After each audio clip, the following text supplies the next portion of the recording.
Сегодня мы представляем широкой научной общественности четвертый том пятитомника «История крымских татар».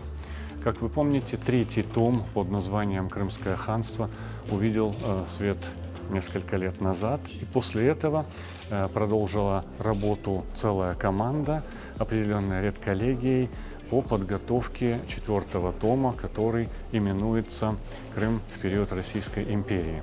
Как показала практика, документы центральных российских архивов до сих пор мало известны научной публике. Это продолжение большой многолетней программы Крымского научного центра Института истории имени Шагабуддина Марджани, Академии наук Республики Татарстан. Вхождение в состав Российской империи, интеграция социальной структуры крымско-татарского общества и его элиты в состав российского государства.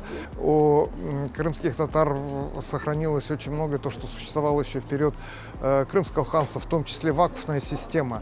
Также статус духовных деятелей и статус крымско-татарского дворянства. Это тот том, который посвящен событиям, как консолидировалась крымско-татарская нация, какие направления научные, языковые, все эти вопросы, они как раз в этом томе освещены. И очень важная часть этого тома посвящена как раз событиям второй половины XIX века, начала XX века, которые показывают, какие факторы позволили сформировать крымско-татарское общество, какие изменения произошли в языке, в культуре крымско-татарского народа, как сформировалась группа единомышленников, во многом под лидерством Исмаила Гаспринского. Авторский коллектив провел серьезную, объемную работу и надеется, что презентуемое сегодня издание станет полезным не только в академической среде. Оно будет востребовано и в студенческой среде.